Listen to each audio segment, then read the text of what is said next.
Yo les voy a pedir, amados, que nos pongamos de acuerdo. Vamos a ir derecho a la palabra. Vamos a ir, por favor, juntos a Hechos capítulo 26. Hace varias semanas el Señor empezó a hablar a mi corazón de el mensaje que quiere que compartamos esta noche, y creo que va muy afín con todo lo que el Señor nos ha estado hablando a través de el pastor Vicente, lo que también el Señor nos habló a través de el pastor Rafi, que también nos está viendo desde República Dominicana. Le mandamos un saludo a él. Vamos juntos a leer desde el verso 4. Bueno, Pablo, presentándose ante el rey Agripa en su quinto juicio, expresó claramente la visión que Jesús le había encargado. Esta era la tercera vez que en el libro de los Hechos se cuenta la conversión de Pablo. Aparece primero en el capítulo 9 y la segunda vez en el capítulo 22. Cuando el Señor nos dice algo 3 veces, sabemos que debemos poner mucha atención, porque es muy importante. Él comienza desde el verso 4 testificando quién era él antes de ver la luz. Vamos juntos a leerlo. Hechos capítulo 26, verso 4. Si me lo pueden proyectar, por favor. Gracias.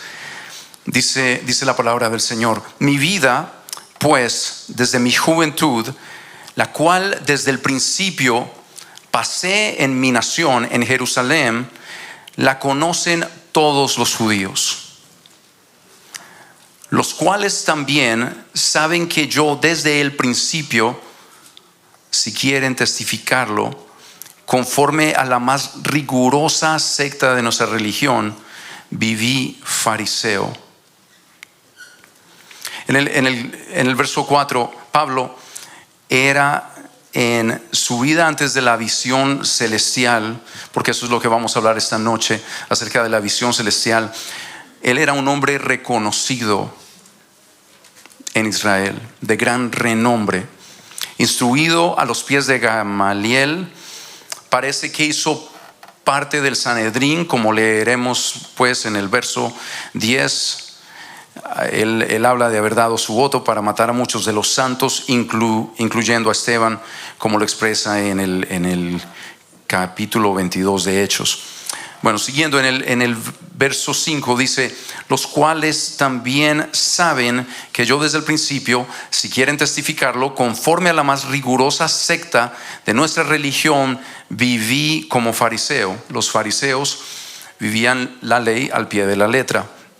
El verso 6 dice: ahora, por la esperanza de la promesa que hizo Dios a nuestros padres, soy llamado a juicio. Promesa cuyo cumplimiento esperan que han de alcanzar nuestras 12 tribus, sirviendo constantemente a Dios de día y de noche. Por esta esperanza, rey Agripa, soy acusado por los judíos. ¿Qué? ¿Se juzga entre vosotros cosa increíble que Dios resucite a los muertos? El verso 9 dice: yo ciertamente había creído mi deber hacer muchas cosas contra el nombre de Jesús de Nazaret. El 10: lo cual también hice en Jerusalén. Yo encerré en cárceles a muchos de los santos, habiendo recibido poderes de los principales sacerdotes, y cuando los mataron, yo di mi voto. Ahí él está hablando de lo que él hacía cuando él era parte del Sanedrín. El 11 dice: y muchas veces castigándolos en todas las sinagogas, los forcé a blasfemar, y enfurecido sobremanera contra ellos, los perseguí hasta en las ciudades extranjeras. Era terrible Saulo. Ocupado en esto, iba yo a Damasco con poderes y comisión de los principales sacerdotes. El 13: cuando a mediodía, oh rey, yendo por el camino, vi una luz del cielo que sobrepasaba el resplandor del sol, la cual me rodeó a mí y a los que iban conmigo. Y habiendo caído todos nosotros en tierra, oí una voz que me hablaba y decía en lengua hebrea: Saulo, Saulo, ¿por qué me persigues? Dura cosa te es dar coces contra el aguijón. Yo entonces dije: ¿quién eres, Señor? Y el Señor dijo: yo soy Jesús, a quien tú persigues. Ahora el verso 16, que es donde nos vamos a concentrar, dice: pero levántate y ponte sobre tus pies, porque para esto he aparecido a ti, para ponerte por ministro y testigo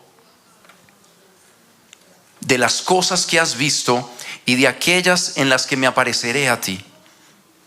Para Pablo era claro lo que Dios quería que él fuera y qué es lo que Dios quería que él hiciera. ¿Puedes tú declarar con claridad qué es lo que Dios quiere que tú seas y qué es lo que Dios quiere que tú hagas? ¿Está eso claro en tu espíritu? ¿Puedes expresarlo sin titubear? Tal vez esto sea para ti como en esas mañanas nubladas donde la visibilidad es poca. Tal vez tienes una idea, pero no estás seguro o segura. Ahora, el Espíritu me dijo que te dijera en esta noche: ten por seguro, ten por segura que Él tiene un plan perfecto y un propósito para tu vida. Y Él quiere que tengas claro cuál es este propósito y llevarte a vivirlo a plenitud. Para Pablo esto no fue un problema.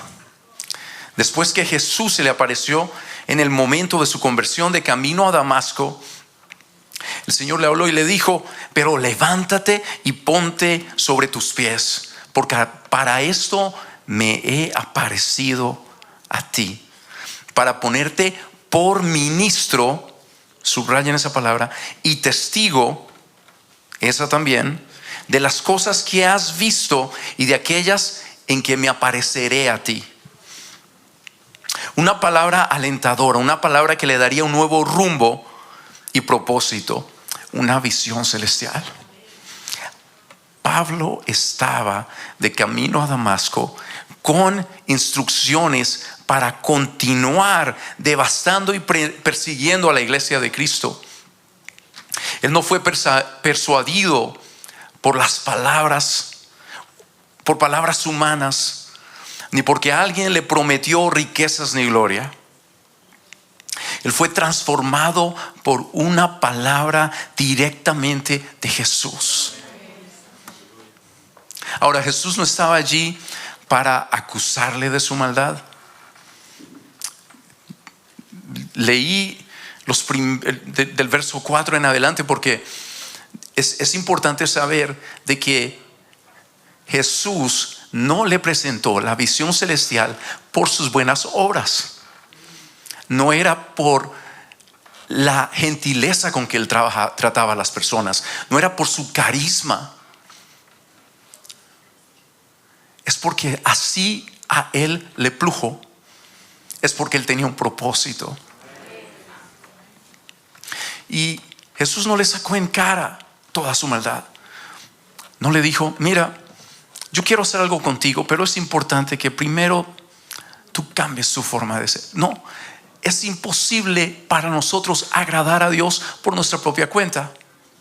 Y eso es lo que el Espíritu quiere que entendamos.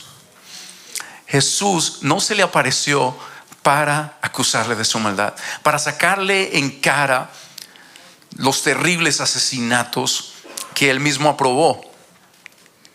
En vez, Jesús le dice: levántate y ponte sobre tus pies, porque para esto propósito he aparecido, visión celestial, a ti, para ponerte por ministro y testigo de las cosas que has visto.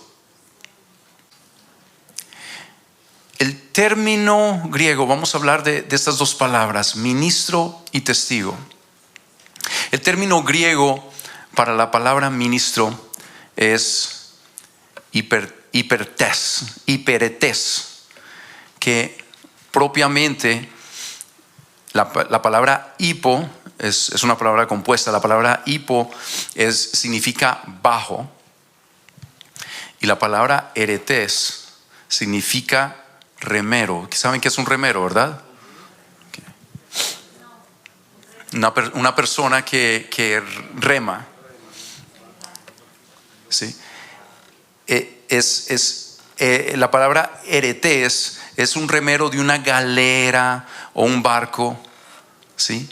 Los hiperetai constituían la clase más baja de los marinos,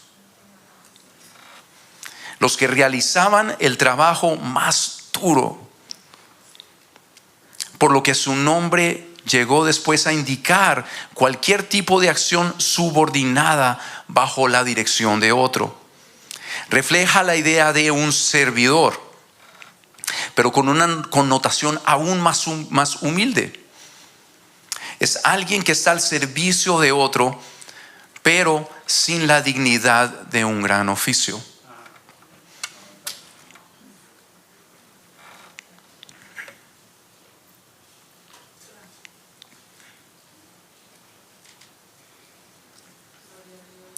Por ejemplo, los servidores de la sinagoga que ayudaban a los que enseñaban, en Lucas capítulo 4, verso 20, aunque también se aplica a los apóstoles en cuanto a ministros de la palabra. Ahí la palabra en Lucas capítulo 1, verso 2, en el griego era hiperetas tu logo, que significa ministros de la palabra.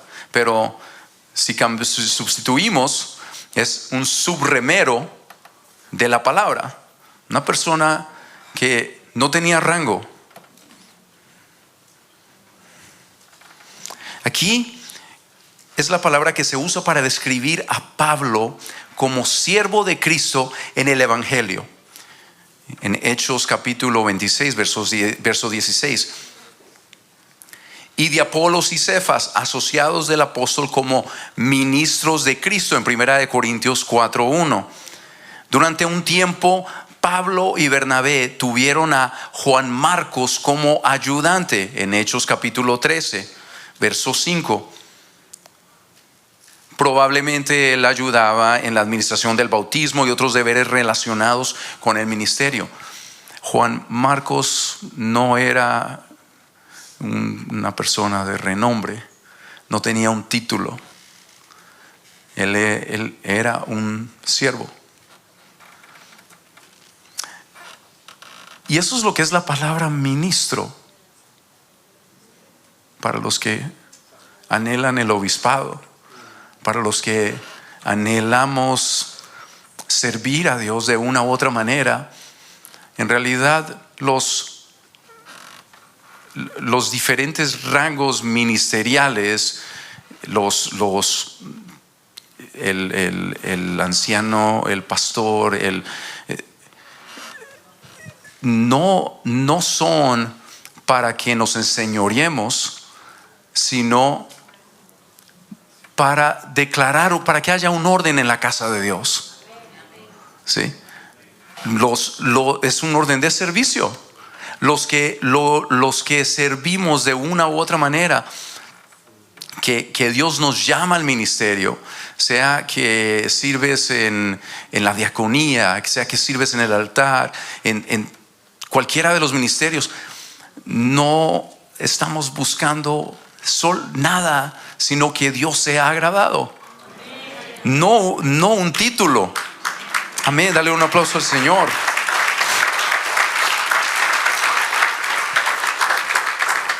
Los subremeros eran quienes hacían su trabajo remando continuamente, bañados en sudor. Le voy a pedir a Gaby que por favor me ponga la foto, la otra, por favor. Quiero mostrarles algo aquí. Muchas gracias. El subremero eran aquellos que hacían su trabajo remando continuamente, bañados en sudor, remando fielmente, porque no se podían parar, sin ser vistos de nadie. Quiero mostrarles aquí algo. ¿Ustedes pueden ver los subremeros? No se ven los remos, pero no se ven los subremeros. No son vistos de nadie.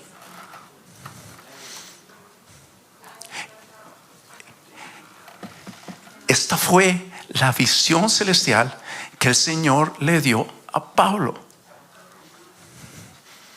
Queremos embellecer a veces, decir, oh, ministros y testigos. Wow, eso suena, sí. Pero Dios quiere que entendamos. Sí, Dios nos da una visión celestial, pero quiere que entendamos nuestro trabajo no es a vista de los hombres, es a vista de Dios.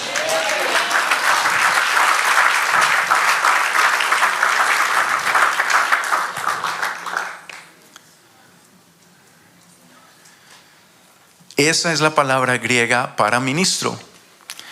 Subremero, no superestrella. Subremero. Solamente haces lo que Dios te mandó a hacer, lo que Dios te llamó a hacer. Tú y yo somos ministros. No necesitas un título, no necesitas una reunión especial. No, Dios quiere y va a usarte si tú le permites, si tú abres tu corazón. Tú le dices, Señor, revélame qué es lo que tú quieres que yo haga. Tú eres un ministro. Dios te va a usar, Dios te quiere usar. Ese es el deseo del corazón del Padre, pero Él necesita la disposición de corazón, y que entendamos, no servimos a los hombres. No se trata de subir de rangos, se trata de servir al Rey.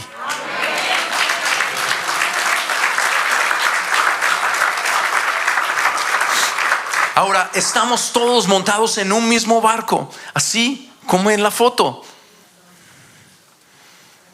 Ahora, ¿quién queremos que guíe el barco? A veces lo que pasa es que nos desesperamos y queremos meter la mano y queremos ayudar a Dios. Dios no necesita que lo ayudemos. Él envió al Espíritu Santo y Él ha dado una visión celestial, y Él quiere que seamos afines a esa visión. Esto no depende de nosotros. Los subremeros, a propósito, ninguno de ellos tenían acceso al timón. A veces nosotros queremos jalar el timón. El Señor quiere que entendamos que Él busca corazones que están dispuestos a pagar un precio,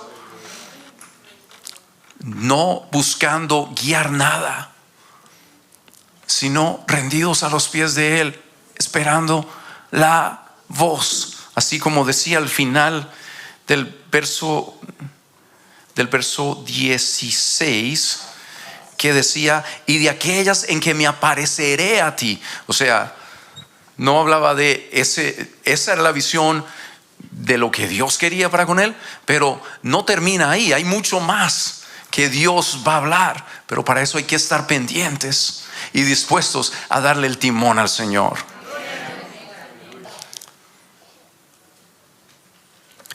Juan capítulo 15 verso 16, si podemos ir allá por un segundo, dice la palabra: no me elegisteis vosotros a mí. No fue que nosotros nos encontramos con el Señor, sino que Él nos eligió a nosotros. Y os he puesto para que vayáis y llevéis fruto, y vuestro fruto permanezca, para que todo lo que pidáis al Padre en mi nombre, Él os lo dé. La Nueva Versión Internacional dice: no me escogieron ustedes a mí, sino que yo los escogí a ustedes y los comisioné para que vayan y den un fruto un fruto que perdure. Yo los escogí y los comisioné para que vayan. Él nos escogió, nos dio un propósito y nos dio una dirección.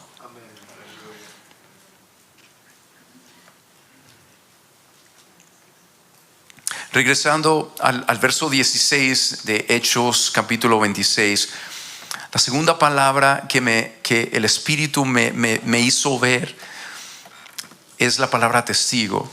Dice: pero levántate y ponte sobre tus pies, porque para esto he aparecido a ti, para ponerte como ministro y testigo de las cosas que has visto y de aquellas en que me apareceré a ti.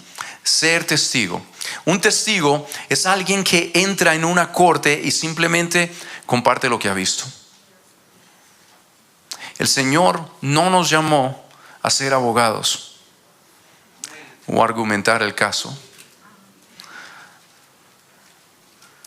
Amén. Tampoco nos llamó a ser jueces y a dar veredictos. Eso es lo que la palabra dice en el primer salmo, cuando habla del que se sienta en silla de escarnecedores. Estamos a veces dando veredictos. Simplemente el Señor te llamó a ti y a mí a testificar de lo que Él ha hecho contigo y conmigo personalmente. Mucha gente piensa que deben ser jueces tomando decisiones o abogados argumentando persuasivamente un caso. El Señor no nos llamó a eso, solo a ser ministros y testigos. Esta palabra testigo es la misma palabra que usa en Hechos capítulo 22 verso 20. Si podemos ir allá, por favor. Al principio les hablaba de Esteban, que fue que Saulo, él fue quien dio un voto y estuvo ahí presente cuando apedrearon a Esteban. Dice el verso 20, dice: y cuando se derramaba la sangre de Esteban, tú testigo, cuando se derramaba la sangre de Esteban, tu testigo, yo mismo también estaba presente y consentía en su muerte y guardaba las ropas de los que lo mataban. En el griego, tal vez esta sí no les va a gustar. En el griego esta palabra es martus, testigo. Martus significa testigo o mártir. Sí, Pablo fue ministro y testigo, mejor dicho, siervo y mártir. Pues es alguien que vivió muriendo a su carne. Él les testificó de esto a la iglesia de Corinto.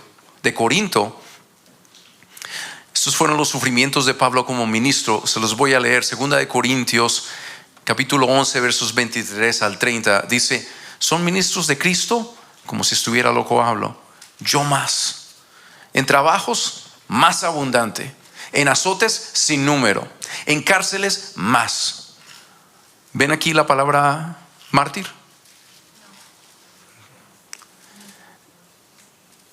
Iba muriendo a la carne. De los judíos 5 veces he recibido 40 azotes menos uno. 3 veces he sido azotado con varas. 1 vez apedreado. 3 veces he padecido naufragio. 1 noche y 1 día he sido náufrago en alta mar. En caminos muchas veces. En peligros de ríos. Peligros de ladrones. Peligros de los de mi nación. Peligro de los gentiles, peligros en la ciudad, peligros en el desierto, peligros en el mar, peligros entre los falsos hermanos. en trabajo y fatiga, en muchos desvelos, en hambre y sed, en muchos ayunos, en frío y desnudez.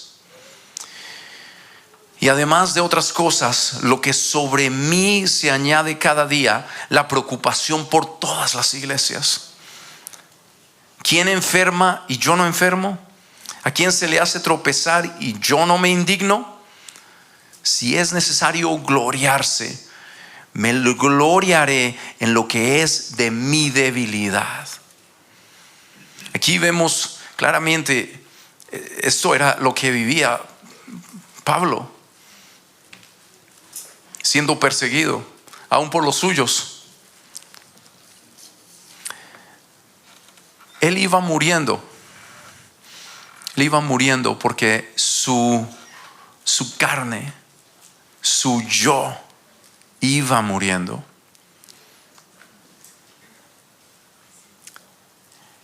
En 1 Corintios capítulo 15 verso 9, él dice: soy el menor de todos los apóstoles. Él estaba hablando ahí de ser el menor de los que están en este rango.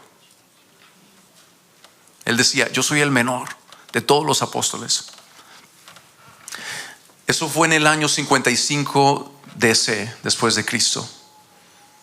En Efesios capítulo 3 verso 8 dijo: soy el menor de todos los santos.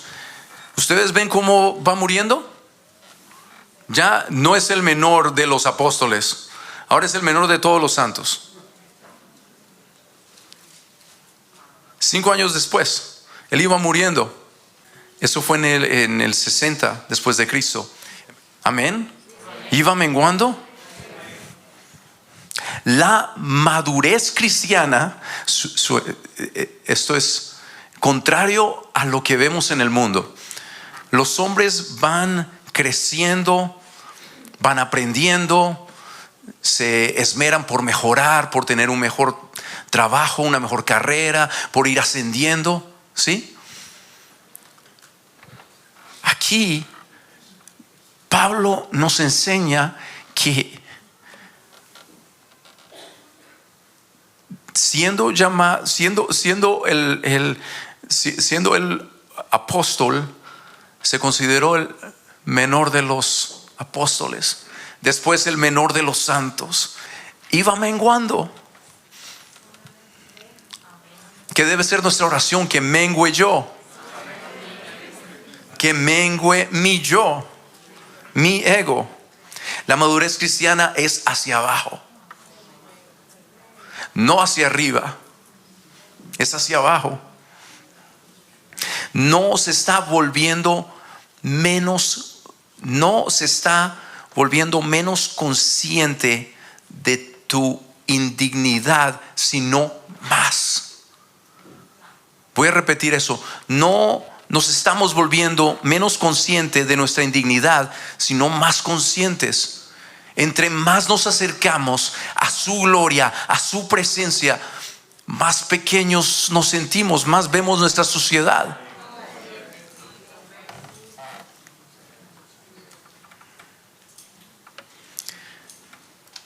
Testificamos de la verdad que hemos visto y vivido. Cuando hacemos esto, agradamos al Padre, porque para esto Él se apareció. Propósito. Siguiendo del verso 16 en adelante, regresando por favor a Hechos 26, del 16 en adelante. Gracias. Pero levántate y ponte sobre tus pies, porque para esto he aparecido a ti, para ponerte por ministro y testigo de las cosas que has visto y de aquellas en que me apareceré a ti, librándote de tu pueblo y de los gentiles, a quienes ahora te envío, para que abras sus ojos, para que se conviertan de las tinieblas a la luz y de la potestad de Satanás a Dios, para que reciban por la fe que es en mí perdón de pecados y herencia entre los santificados. por lo cual, oh rey Agripa, no fui rebelde a la visión celestial, sino que anuncié primeramente a los que están en Damasco y Jerusalén y por toda la tierra de Judea, y a los gentiles que se arrepintiesen y se convirtiesen a Dios, haciendo obras dignas de arrepentimiento. Cierto candidato estadounidense pidió consejo a un amigo buscando prepararse para postularse para la presidencia de Estados Unidos. Esto fue hace muchos años atrás. El amigo le sugirió, le dijo: apártate por unos días para que trabajes en la visión a donde quieres llevar el país. Esto fue una noticia porque alguien escuchó, y esto lo compartieron y los medios lo hicieron público. Este candidato ofuscado respondió: la tal visión. Él no veía la necesidad de tener una visión clara para compartir con el pueblo. Se dice que un gran motivo por el cual él perdió la reelección a la presidencia fue por falta de visión. Proverbios capítulo 29 verso 18 dice: donde no hay visión, el pueblo se desenfrena, pero bienaventurado es el que guarda la ley. Qué triste ver un pueblo donde su mandatario no le parece importante tener claridad de visión. Dios quiere hacernos manifiesta su voluntad, que es buena, agradable y perfecta. Voy a leer un párrafo del libro La honra del ministerio, donde el Señor a través del pastor nos habla de la visión celestial y lo que significa. Dice: una visión celestial es una aparición de Dios a una persona a la cual le revela algo específico para que ésta realice una misión especial dentro de su propósito eterno. Cada vez que el Señor se reveló, tenía un propósito, porque la palabra dice que Dios todo lo hace de acuerdo al propósito de su voluntad. Connotamos entonces que el Señor nunca revela nada para satisfacer la curiosidad de nadie, pues siempre hay algo particular que Él quiere alcanzar. Delante del rey Agripa, Pablo declara: no fui rebelde a la visión celestial. Ahora, ¿podremos decir nosotros: no fui rebelde a la visión celestial? Podemos testificar de todo nuestro caminar hasta aquí y decir: he sido obediente a la visión celestial. Efesios capítulo 2 verso 10 dice: pues somos hechura suya, creados en Cristo Jesús para buenas obras, las cuales Dios preparó de antemano para que anduviéramos en ellas. Somos sus hijos y Él nos creó con propósito. El Señor te empieza a revelar este propósito desde el momento en que tú le aceptaste como tu Señor, como tu Rey y Señor. Y de igual manera que le dijo a Pablo: serás ministro y testigo de las cosas que has visto y de aquellas en que se te aparecerá a ti. Dios te dice lo mismo. Te dice exactamente lo mismo. Serás ministro y testigo de las cosas que has visto y aquellas en que se te aparecerá. Ahora, hay una visión celestial que el Señor nos da individualmente, como miembros del cuerpo, para cumplir su propósito en nosotros y a través de nosotros. Pero hay una visión celestial que el Señor nos dio como iglesia, y esta es nuestra meta: vivir esa visión. Nuestra visión es agradar a Dios, que Él sea el todo en todos. El Señor ha dado una visión celestial al pastor Andrés para la congregación que él pastorea. Lo ha hecho con el pastor Rafi, con el pastor Juan Carlos, el pastor Omar. De la misma manera, a través de nuestro pastor hemos recibido del Señor visión celestial. No ha sido escaso el consejo divino para nosotros.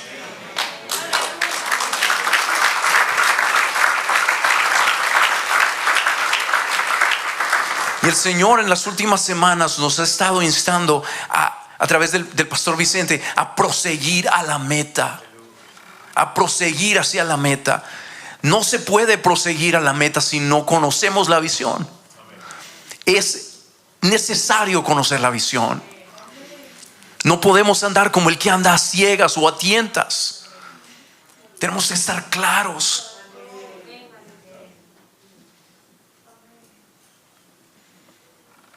El Señor sabe y Él quiere, Él anhela que su iglesia ande como un solo cuerpo, en un mismo sentir, buscando una misma cosa. Para tener claridad de este propósito o visión es esencial, es importante, es necesario que haya un mismo sentir. Desde que el Señor nos estableció como congregación, Él habló a través de los profetas, diciendo que nos sometamos a los estatutos y preceptos que Él nos ha dado. Eso fue lo que el Señor nos dijo cuando comenzamos, cuando el Señor nos estableció como congregación. Recuerdo, para mí es una gran honra el servirle a Dios, el haber sido llamado por Él. Recuerdo como que fuera el día de hoy, el día que el Señor nos hizo cruzar el Jordán. Recuerdo estar parado al frente del edificio que queda aquí a 2 bloques para allá y estar con esa expectativa de lo que Dios iba a hacer al traernos a este edificio y ver cómo Dios en su perfección, la perfección de su propósito, como el Señor desde allá nos ha ido guiando, nos ha ido revelando paso tras paso. Es como Israel cuando iba en el desierto, que el Señor les decía: ok, esta es la estación donde yo quiero que paren. Y cuando llegaba el momento, seguían a la siguiente estación. Era Dios guiando. Y así ha sido Dios hasta aquí, a través del desierto, a través de todo lo que hemos vivido hasta aquí. Ha sido Dios. Ha sido el Señor que lo ha hecho. No ha sido el buen deseo de nuestro pastor. Ha sido el corazón de Dios. Él nos habló, nos dijo, Él puso su nombre, sus ojos y su corazón sobre este lugar. Y aquellos que abrazan la visión tienen corazón y tienen el oído para oír. Que aquellos que aman a Dios, aquellos que tienen corazón, tienen el oído para poder conocer la visión, para poder entonces andar por ella.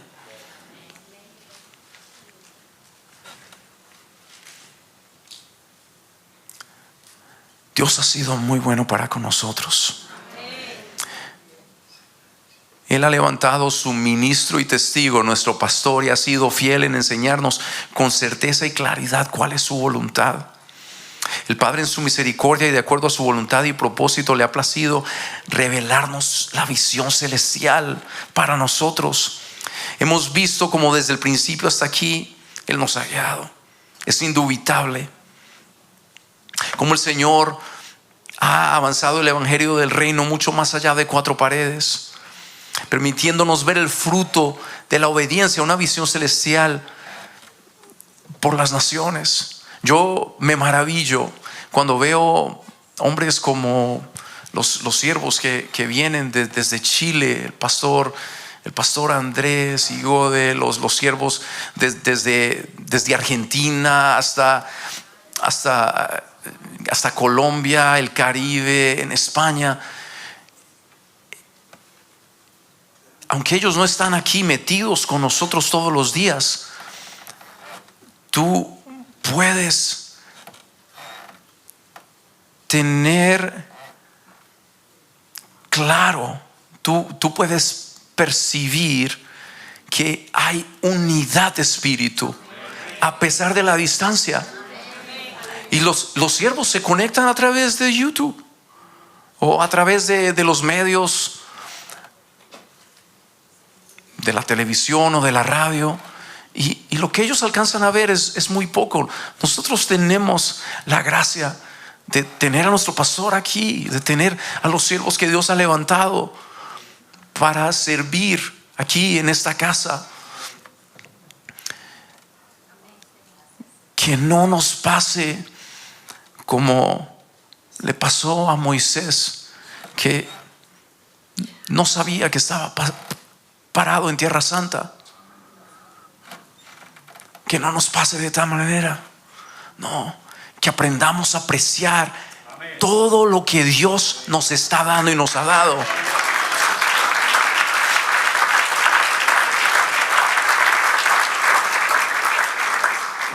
Yo sé que el deseo de nuestro pastor no es solamente que estemos aquí en los cultos. Yo sé que el deseo de nuestro pastor es que la palabra que Dios ha ido depositando por años en nuestros corazones, que no solamente la escuchemos, pero que la vivamos. Yo sé que el deseo de Él es que siga lo que Dios ha empezado, aquí, que siga mucho más allá. En cuanto al tiempo, que nos excedan a todos nosotros, que siga Dios levantando hombres y mujeres que tengan ese corazón.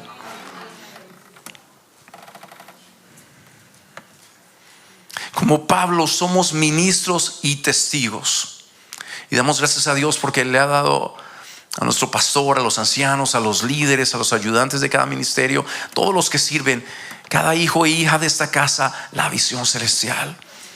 El Padre quiere que seamos obedientes a esa visión. Agradar a Dios. Que andemos como un cuerpo. Que pongamos a un lado todo lo que nos separa. Que le permitamos al Espíritu Santo guiarnos en unidad, sabiendo que no podemos por nuestras propias fuerzas. Dependemos de Él para ser esos ministros y testigos que llegarán al fin de la carrera y testificarán: no fui rebelde a la visión celestial.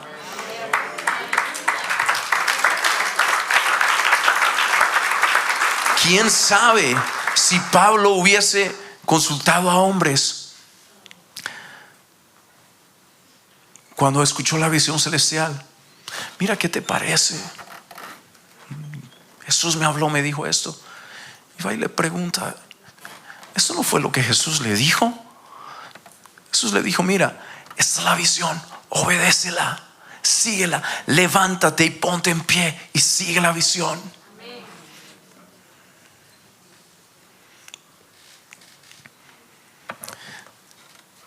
Tal vez si él hubiera preguntado a los hombres, tal vez como Jonás hubiera ido a cualquier parte en vez de ir al encuentro con Ananías.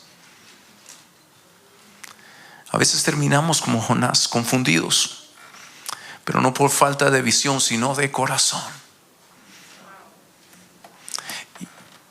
Dios nos reta esta noche a que escudriñemos nuestro corazón, a que pongamos nuestros ojos en Él, a que le pidamos al Señor: Señor, dame amor por tu palabra.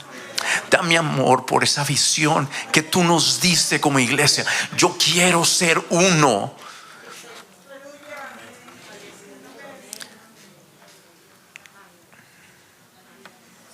Oro esta noche como ora nuestro pastor: Señor, danos ojos para ver, oídos para oír y corazón para entender.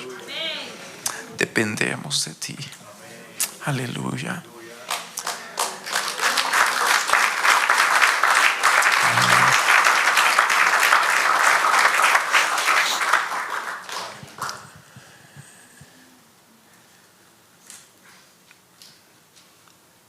No importa la edad que tengas. Puedes ser joven, puedes ser adulto, puedes ser un niño.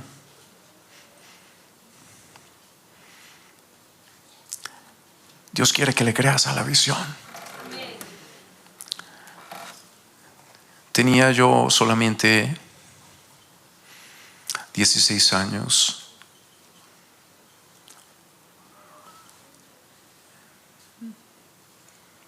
15, 16 años. Eso fue antes de venir, antes de que con mis padres llegáramos a nuestra casa, el Amanecer de la Esperanza. Y hacíamos reuniones de oración y de adoración en casa. Fue un tiempo difícil porque el Señor nos tenía en un desierto. Él quería trabajar con nuestras vidas. Y recuerdo que una noche alguien que era parte de ese grupo de oración invitó a casa a un siervo, un pastor que vino, solo estaba de pasada de visita de Cuba, y lo invitó esa noche a casa y adoramos, oramos, y después él compartió la palabra. Y él, al final de compartir la palabra, sintió orar por todos los que estábamos ahí. Y él empezó a orar y él empezó a dar vueltas. Era un apartamento bien pequeño y eran muchas personas. Y él empezó a dar, orando. Había un círculo y él iba orando, dando vueltas. Y de repente se paró y se volteó hacia mí. Y esa fue la primera vez que el Señor me habló, que el Señor me dio una visión celestial. El Señor me habló del propósito que Él tenía para mí como adorador. Y lo que el Señor me empezó a decir era lo que Dios tenía planeado, que un niño de 15 años no entiende, un joven de 15 años no entiende. Pero Dios usó tantas cosas para llevarme. A mí la música no me gustaba. Yo y la música no éramos amigos. Yo prefería era jugar fútbol.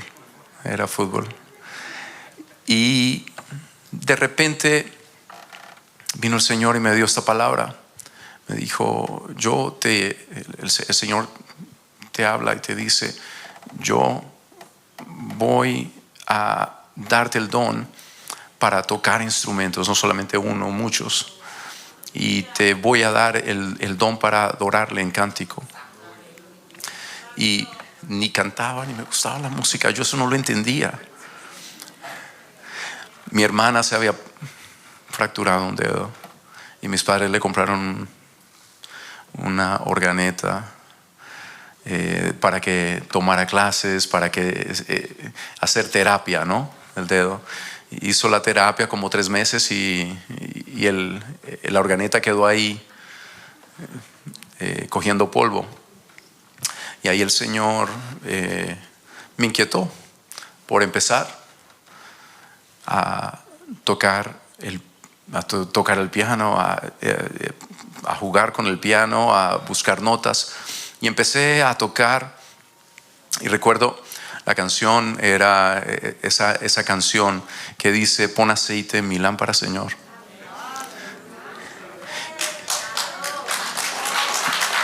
Y a medida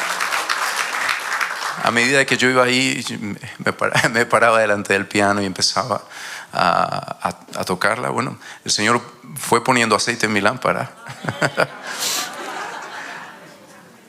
Cuando el Señor nos trajo al Amanecer de la Esperanza, el siervo que ministraba en el altar en esa época, él tocaba el piano, él tocaba el teclado. El pastor ha hecho alusión a ese siervo que el Señor le habló, le dijo: mira, si yo oro por ti, tú te dispones para el Señor. Y el Señor le dio dones. Eso fue el Señor que lo hizo. Y él era la persona que estaba ministrando en esa época. Y cuando llegué, había otra sierva de Dios que había llegado a la iglesia con nosotros. La conocíamos de familia. Y ella fue y le preguntó a él, le dijo: mira, ¿tú das clases de piano? Sí, claro que sí. Bueno, le ofreció, y ella fue muy contenta. Le dijo: mira, porque mi hija y ese joven que está allá, él quiere aprender. Y él le dijo: claro que sí, no hay problema. Y fue corriendo donde mí ese día. Nunca me olvidaré ese día. Eso fue allá en la casita donde adorábamos antes. Y fue y me dice, toda contenta, me dice: mira, él da clases y él está dispuesto a enseñarte. Qué bendición. Y ¿saben qué? A mí se me olvidó la visión celestial. Pasó por mi mente en ese momento incredulidad. Yo tengo 15, 16 años. ¿Qué voy a aprender yo a tocar piano ahora? Los que tocan piano empiezan a los 5 o 6 años. Ya ese bote me dejó.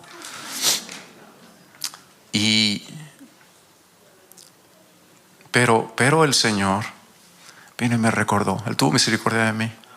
¿Por qué? Porque Él tenía un propósito. Vino y me recordó la visión celestial. El Señor le habló a nuestro pastor y le dijo: dile al hermano que toca el teclado que no, si le quieres ayudar a Juan, ayúdale, pero no le vas a cobrar absolutamente nada, porque Dios le va a enseñar.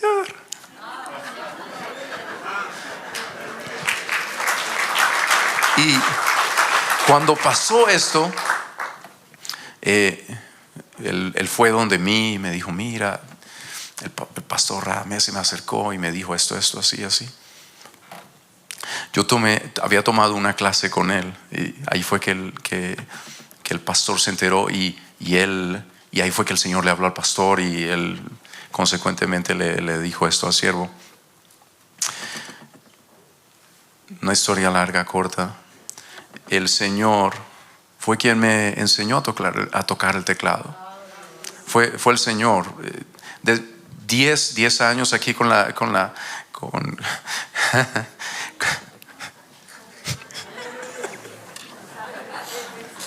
con Isabel, aguantándome todos mis errores.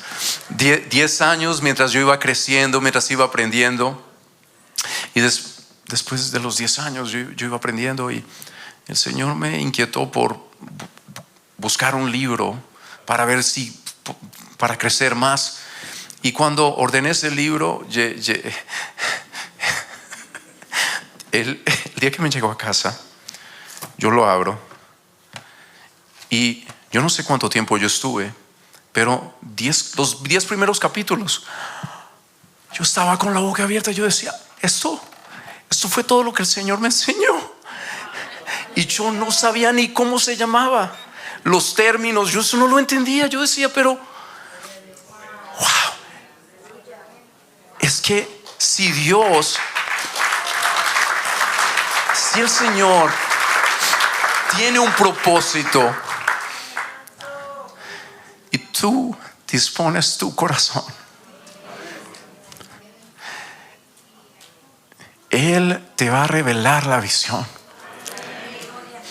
Él no te va a soltar hasta que se cumpla esa voluntad que Él de antemano ya tenía preparada. Hubo muchas ocasiones en las cuales vinieron pruebas. Recuerdo mi papá. Para los que no lo conocen, o los que no saben, yo sé que la mayoría lo conocen, pero él fue uno de los primeros ancianos que estuvo aquí ministrando en medio nuestro, y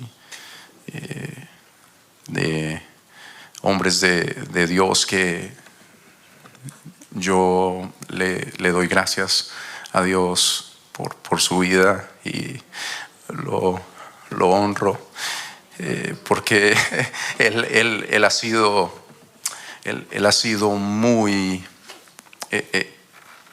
él ha sido una persona muy temerosa de Dios, muy humilde, un corazón lindísimo. El testimonio de él me conmueve. Él una vez, un día de culto, teníamos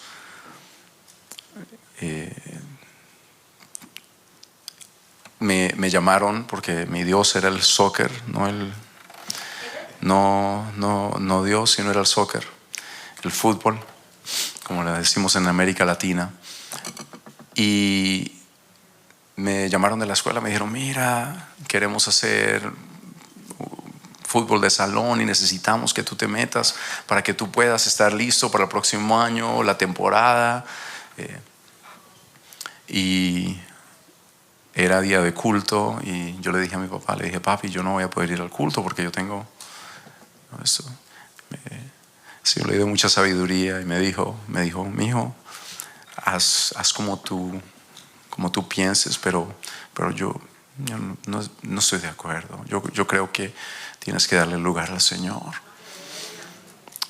Muchas veces nosotros hay cosas que que compiten con lo que nosotros ya le santificamos a Dios. Y a veces tomamos decisiones que no le estamos preguntando al Espíritu Santo: esta es la dirección. Y eso es lo que el Señor quiere recordarnos esta noche. Miren, para poder estar afines aquí todos nosotros, tenemos que estar aquí todos nosotros. Si no puedes estar en el culto porque te enfermaste, porque tienes una situación fuera de tu control, mínimo pídele al Señor que te dé el tiempo y que te dé sabiduría para que puedas a la posteridad escuchar lo que Dios está hablando a nosotros como iglesia. Porque eso es parte de la visión celestial, es la palabra de Dios. Ustedes no vinieron aquí porque, bueno, iba a predicar a alguien. Ustedes vinieron aquí para escuchar palabra de Dios, ¿verdad? No ni a Juan, ni al pastor Andrés, no, al Señor. Bueno, eso es lo que el Señor te está diciendo en esta noche. Démosle el primer lugar al Señor. Y yo recuerdo esa noche, para mí es muy específica porque fue una Y, un fork on the road, decimos en inglés. No sé si hay otro. Es una Y. Es una Y. Tienes dos caminos. Puedes ir para acá o para acá. Si yo hubiera hecho caso omiso al consejo de mi padre, ¿quién sabe qué hubiera pasado? Es probable que yo hubiera seguido en el fútbol.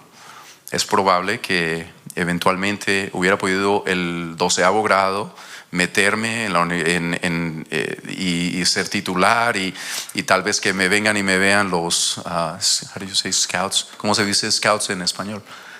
Los que vienen, los que están pendientes de los jugadores. Scouts, los reclutadores o scouts, sí. Los reclutadores, tal vez hubiera venido un reclutador y me dice: mira, nosotros te damos un scholarship para que vengas a la escuela. Y mi situación era que yo estaba indocumentado en este país y tal vez en ese momento hubiera sido yo lo hubiera visto tal vez aún como una bendición.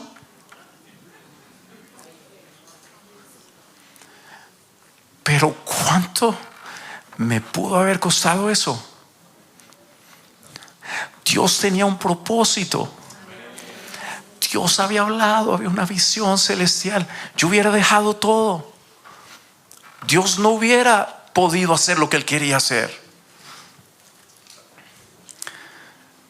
Les testifico esto porque no por hablar de mí, por hablar de mi Dios, que fue tan fiel, que fue tan bueno, que me aguantó, que me guardó hasta aquí.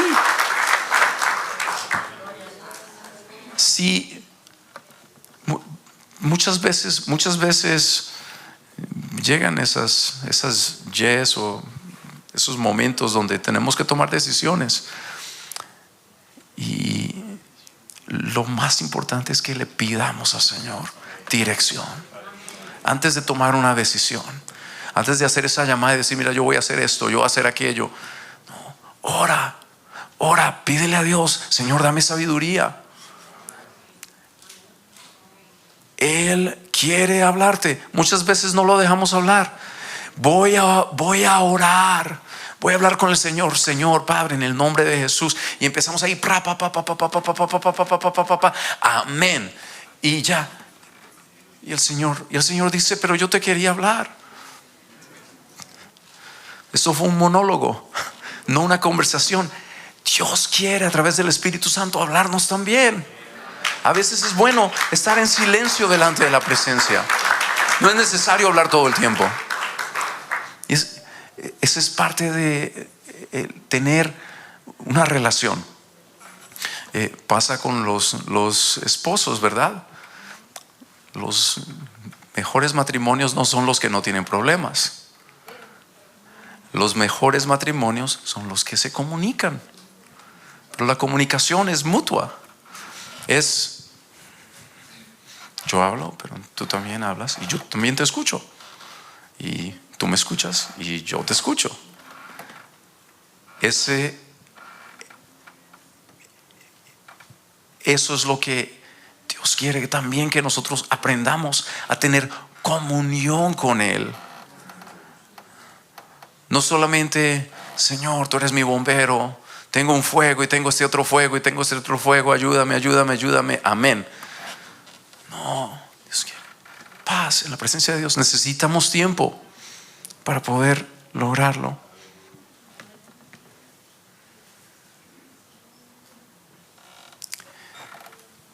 Dependemos del Señor. No dependemos de nuestras propias fuerzas. No dependemos de ni aún de las circunstancias. En las circunstancias, Dios, en las circunstancias adversas, Dios quiere que aprendamos a ir a Él, que aprendamos a escuchar su voz. Pero para eso hay que hacer lo que dice la palabra: estad quietos y conoced que yo soy Dios. Aleluya.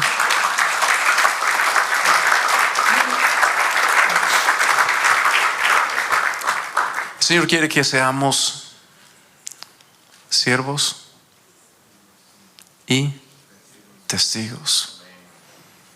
Quiere que seamos, quiere que seamos ministros y testigos. Quiere que seamos siervos y mártires. Mi nombre completo es Juan Esteban. Todos me conocen como Juancito. Es porque mi suegra, con mucho cariño, cuando yo era joven todavía, y cuando era más joven, y estaba enamorando a Jessica, a mi esposa, ella siempre, todos la conocen, ella siempre le habla con mucho cariño a las personas, y Luisito, Juancito, ¿sí? Entonces eso se quedó. Pero mi nombre completo es Juan Esteban. Y en Colombia se usan mucho los nombres, ¿sí? Juan Carlos, Juan Pablo, Juan Esteban. Sí. Aquí no, aquí es tu primer nombre y tu primer apellido y así te llamaste y se acabó. Pero el nombre Esteban es una honra tener ese nombre. Es una honra tener ese nombre porque es un nombre, fue el primer mártir. Y no es eso lo que Dios quiere que nosotros seamos, o sea, que moramos a la carne. Ustedes están entendiendo, ¿verdad? Amén. ¿No es eso lo que Dios quiere, que muramos a la carne? Que muramos al yo, que muramos a nuestros propios deseos. Eso es lo que el Espíritu me puso a compartir con ustedes en esta noche. Yo me siento muy, muy honrado de ser parte de un cuerpo al cual Dios me hizo uno con todos ustedes. No me siento yo como el mayor. Digo yo, y no lo digo para hacerme el humilde, lo digo de verdad con todo corazón, como dijo Pablo. Y para mí es una honra poder servir delante de la casa del Señor, servirle a Él, servirles a ustedes, ser parte de lo que Dios está haciendo. Y mi oración, mi clamor en esta noche, Señor, haznos afines, enséñanos a amar la visión celestial que nos diste. Enséñanos a ser esos siervos y mártires, esos ministros y testigos que tú quieres que seamos, para que sea reflejado Cristo en nosotros, para que los hombres puedan ver, en el amanecer de la esperanza no hay grieta. Que vengan y digan, allá no hay grieta. Cuando tú tienes una conversación que estás compartiendo con un hermano, y esto no lo digo porque yo haya escuchado que haya algo, lo digo porque yo sé que es el ideal, el corazón de Dios. Amén. Sí. Que cuando vengan los siervos de las naciones y se sientan a hablar con fulano, con Vicente, o que se sientan a hablar con Elizabeth, o se sientan a hablar con Isabel, y que de repente, son como todos iguales. Porque hay ese mismo ADN que el Señor depositó en nuestro pastor, el mismo corazón. Que nuestro servicio sea con pasión, con devoción, con entrega para Él, aquel que nos llamó sin nosotros merecerlo. Dios te ha hecho ministro y testigo. Esa palabra fue para Pablo, pero esa palabra es para ti. Esa palabra es para mí. Amén. Aleluya. Te voy a invitar que te pongas de pie y vamos a orar. ¿Cuántos quieren ser ministros y testigos competentes? Aleluya. Sí, démosle un aplauso al Señor. Le voy a pedir a los siervos del altar que pasen, por favor.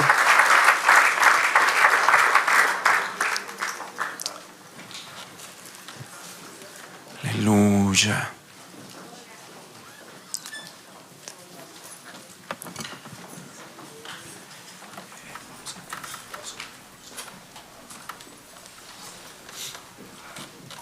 ¿Cuántos quieren entregarle al Señor el corazón en este día? Amén. Vamos a decírselo en cántico. Yo te invito a que cierres tus ojos, nos pongamos de acuerdo. Padre Santo, Padre misericordioso, tú nos hablas al corazón porque tú nos amas.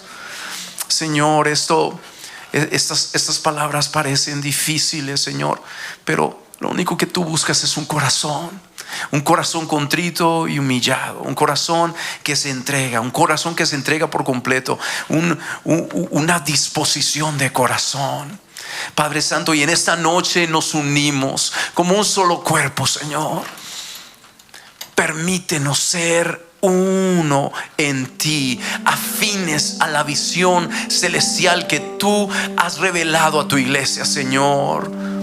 Oramos de la misma manera para las iglesias en las naciones, Señor, para todos los siervos y siervas que nos están escuchando, nos están viendo, Señor.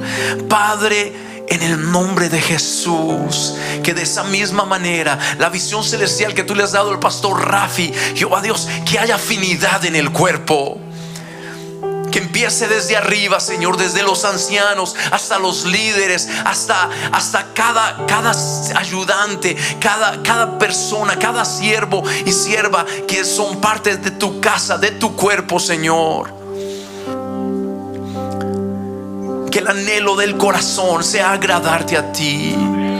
Oramos de la misma manera por el pastor Juan Carlos, por el pastor Andrés, por el pastor Omar allá en Colombia, todos los siervos que ahora mismo no recuerdo sus nombres, pero Padre, lleva esa unidad de espíritu a tu casa, para que tu iglesia, Señor, sea una iglesia saludable. En el nombre de Jesús, danos tal corazón.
La palabra que yo te di, la palabra que yo te di, esa visión celestial se cumplirá a cabalidad.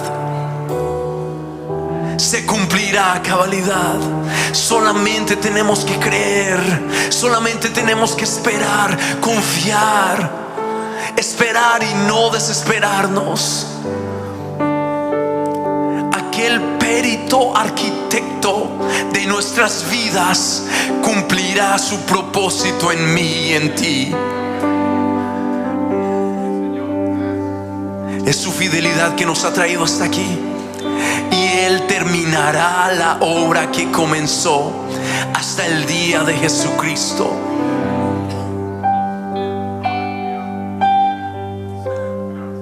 Di después de mí: Señor Jesús, tú eres mi Señor y yo soy tu siervo y tu mártir.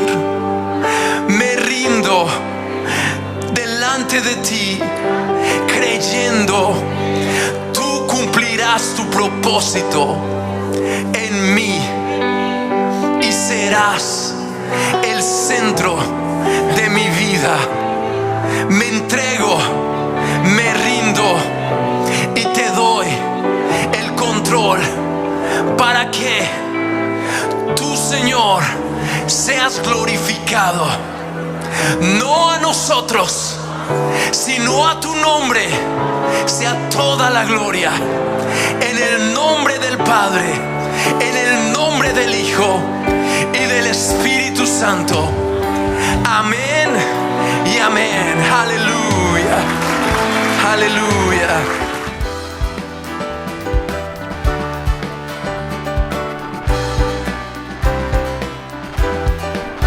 Este ha sido su programa Voz de Restauración. Si desea comunicarse con nosotros, escríbanos al P.O. Box 70, Bronx, New York 10473, o visita nuestra página web www.elamanecer.org. Nos despedimos hasta la próxima. Que Dios te bendiga.